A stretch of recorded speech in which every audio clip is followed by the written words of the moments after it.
I come alive once on this day, Monday the 8th of Tuesday the 8th of April, and like I put up there, should Peter Ipatas be our Prime Minister? And this question is asked because last year, if you remember, if we can remember correctly, like I played in one of my earlier videos on our People's Anti-Corruption Movement page, when Dr. Lino had resigned from James Marape's cabinet, Peter Ipatas and members of the People's Party had crossed the floor in support of James Marape as Prime Minister. And in his own words, he described Marape as his best choice. That's only a couple of months back. What was in store for him was 60 million kina in tax grants. And that was too good an offer to disregard. So he had defied young Dr. Tom Lino, whom this country, the Enga province and the country regard as a man with integrity, and opted for a piece of the cake. And he also, in doing so, he also divided another son of Enga in the name of, in the likes of Rainbow Paita, who was put up by the opposition as a no-choice candidate for Prime Minister. So you had another, the member for Finchaven is originally from Engen, and now you have got a successor again for the alternative position in the Grand Chief, or say Peter Ipatas. Now we hold a lot of respect for Peter Ipatas as governor of the Enga province, where he's achieved so much in his long political career. And he's almost the father. He is the father of Enga. He's the father of modern Enga after reputable people such as say Tay Abal, who was a pioneer leader and a man who was supposed to be prime minister before independence and after independence, only to be divided honor by a coalition of young rookies in the likes of Sir Michael Thomas Sumare, Ebiole Wale, Julius Chen, Yambaki Oku, and many of those in those days when they thought that this was a time for them to take control of the country and were not going to side up with Sir Teabol, who wanted independence to come gradually and not quickly. But that is history now. Sir Tay Abal was at the forefront, and we acknowledge it. And Enga province through the times has produced top quality leaders, men who've held their status in Enga politics, in the regional politics, and at the national politics. Many of them, like Don Pollier. Don Pollier was primed to be prime minister as deputy leader of the National Alliance Party when Sumare came into power. And for some unknown reason, Sumare overlooked him and went for his other Engan brother, Sam Abel, to be acting prime minister when Sumare was having bed rest in Singapore, recovering from his illnesses. And again, we have had these people from members of parliament from Enga who consistently run for the prime ministership, including John Pundari, who was candidate for the prime minister until the last minute when he decided to step down and allow Makerere to take the reins as prime minister. So it's no surprise that the ball is kept within the region, from one Southern Islander to Helaman, and then they're kicking the ball between themselves, and that's all good. But look at what they've achieved as compared to their insatiable or their hunger for power. I always say that the Somalian legacy is a failed legacy, a legacy that was not grounded on law. In Somalia's time as Prime Minister, Chief Minister and Prime Minister, he was never hard on the rule of law. He was the longest surviving member of the PNG Parliament and the Commonwealth on record, having served more than 45 years of his life as a member of Parliament, and 17 years as Prime Minister of Papua New Guinea. And when you look back in hindsight, what has he really achieved? Let's not talk about the big things. Let's talk about the economy. He came out very well. We went through, from independence, we had the plantation acquisition scheme, the straight passing stores. It was a great concept. Everything was in play. But he had not held on to that.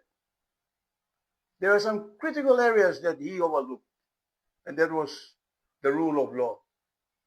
He resorted to cronyism, one-talk system. And soon one-talk system became a problem because if your one-talks did wrong, you could never correct them. So if you look back at Somalia's legacy, if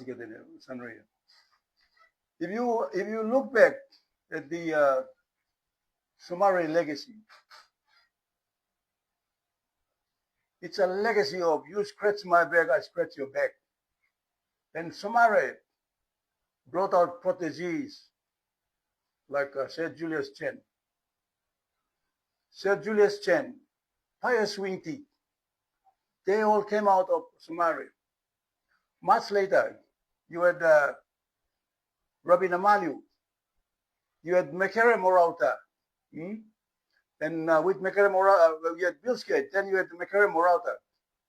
And after Mekere Morauta, you had Peter O'Neill. And after Peter O'Neill, you had Marape. These were all proteges of Somalia. One common denominator about them was to misuse and help themselves to public funds without accounting for it. And that's stuck to this country. And that is the very reason, that is the very cause of the country's collapse. Let me point out the popular National Agriculture Development Program, NADP. NADP was a well thought out plan to increase production and make Papua New Guinea become the richest country on this planet, Earth, due to our rich agricultural land. Somalia went up ahead to approve the plan or the agricultural program, and with it went almost $1 billion kina in budget. From the billion kina in that budget, and most of the beneficiaries are still surviving as politicians now as I speak.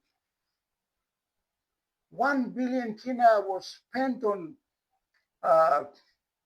fictitious agricultural projects, and not one impact project stands to this day as testament to that program, the National Agricultural Development Program.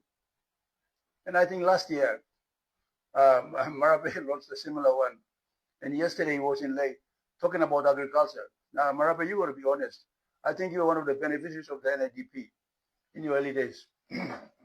So, of that 1 billion, all that money was given to politicians to contain Somalia in office.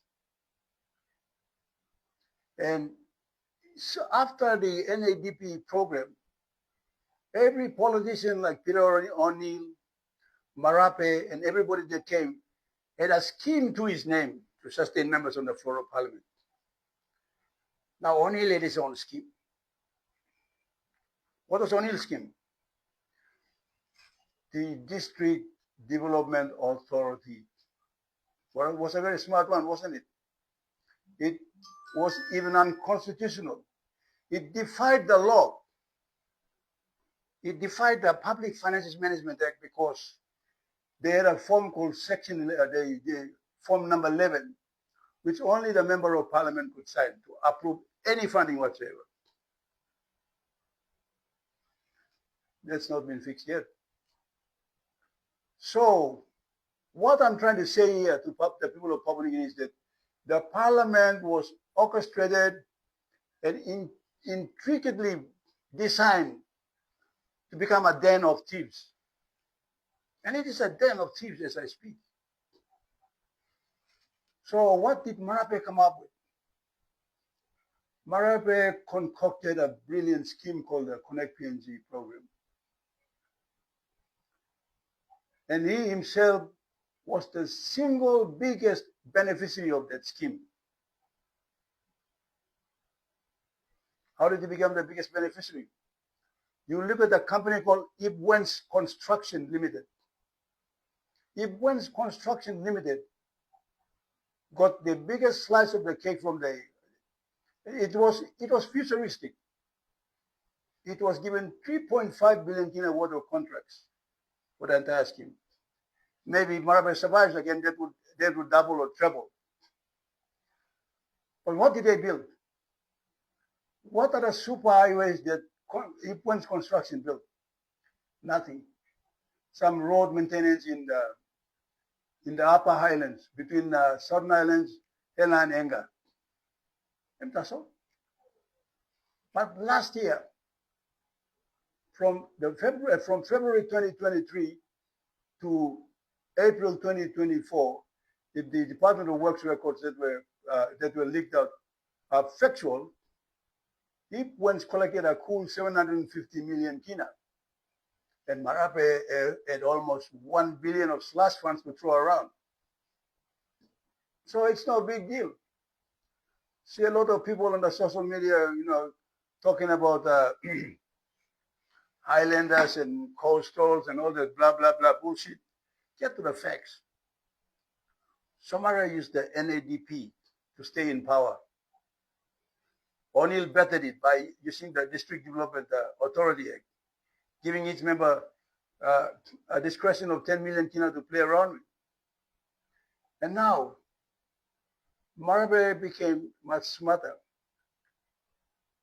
He's giving out millions, I mean millions, literally millions. Fio Kinoka, who was a beneficiary of the Connect PNG program before he became a member of Parliament. He was ultra rich, right? But today, last month or last week or 2 weeks ago, the Governor General signed a contract of more than 240 million kina for roadworks in the Eastern Highlands. Maybe at first after he's been beneficiary in the Hela and Southern Highlands roads. Now, if you look at the Connect PNG program, you have a lot of prominent companies from within the Upper Highlands. They're taking contracts all over the country. They're in Buka. They're in Morobe. And these are people who are related to either O'Neill or related to Marape. So how do we escape the clutches of people like Peter O'Neill and James Marape? They've got the system all hooked up. So do you think that Peter Ipatas is a serious contender for the position of Prime Minister? I doubt so. I doubt so.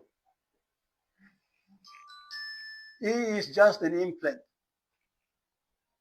The status quo won't change unless in the next 7 days, the members of Parliament go to church or fix their conscience and confess that they have received bribes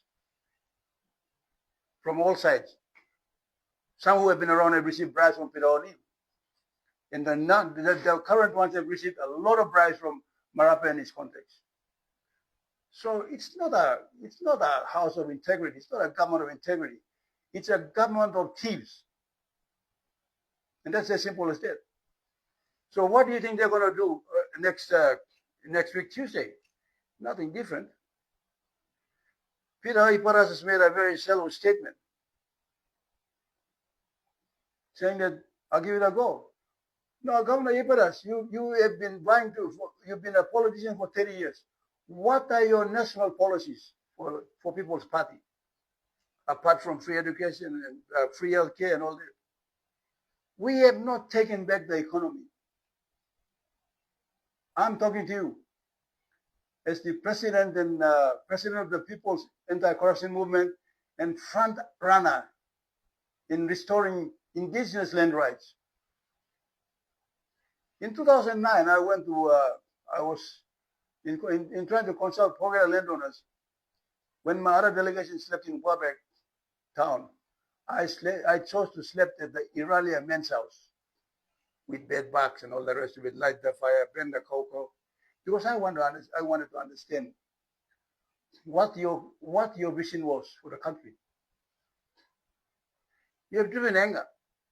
Now, what are you going to tell Papua leaders to convince them that on Tuesday they should choose you as the prime minister and not James Marape? Because they're all in James Marape's pocket. I doubt if you have more than 30 of these people, the same people that put up Endemongo Kua for a month, pulled him down, put up Alan Bet in the next month, pulled him down, and then they hired this young little fellow from Finchapen, pulled him down, and now in desperation, they put you up. You don't convince the country. Not at all. What are you going to promise to the people of this country? Tell us tomorrow. The vote's going to take place on Tuesday.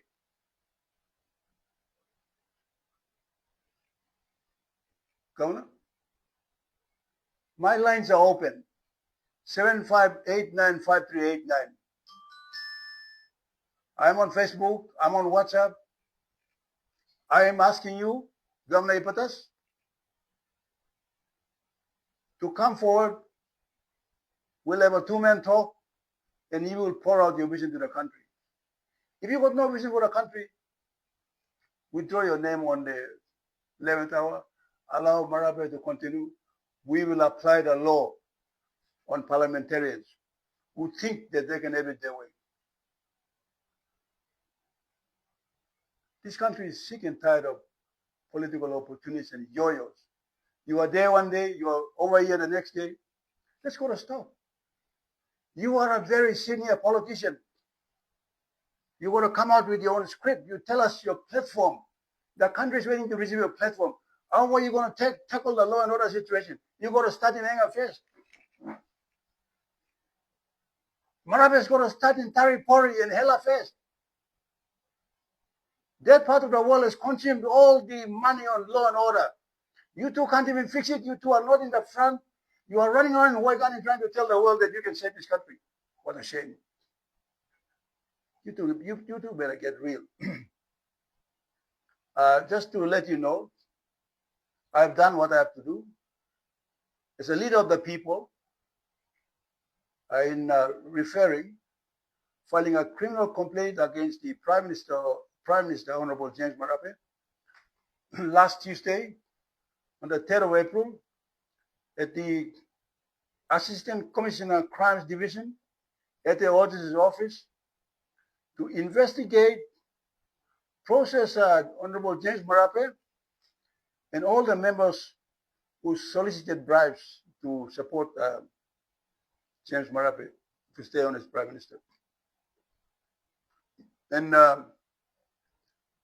first and foremost, I put down as case number 1, Governor Wenga Peter Ipatas accepting 60 million kina from the Prime Minister from tax funds, which was disputed by your colleague governor from Gulf, Honorable Chris Ipatas.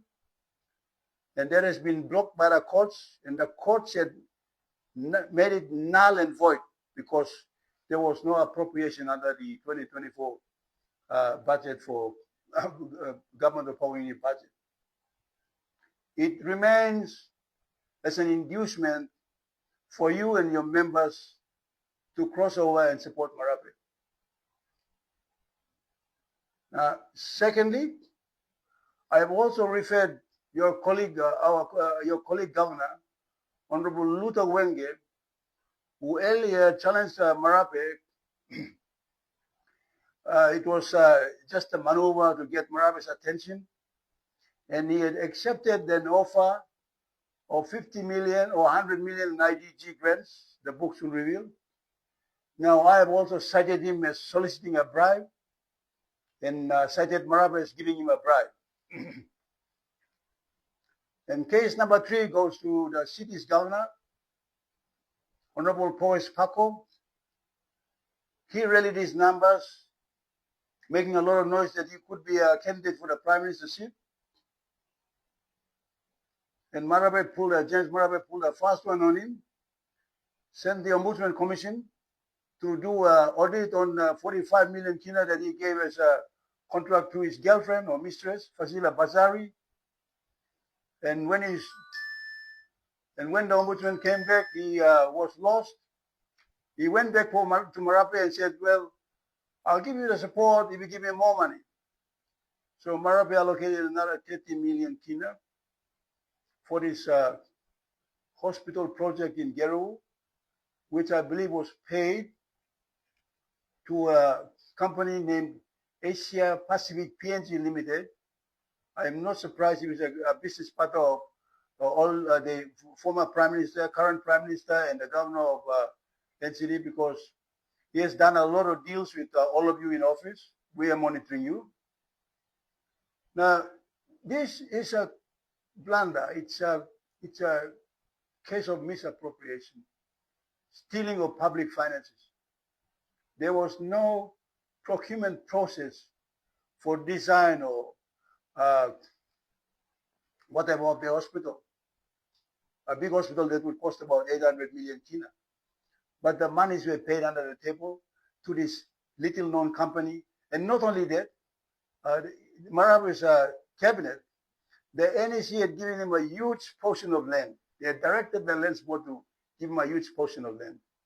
And the governor, Poes Paco, to go with the direction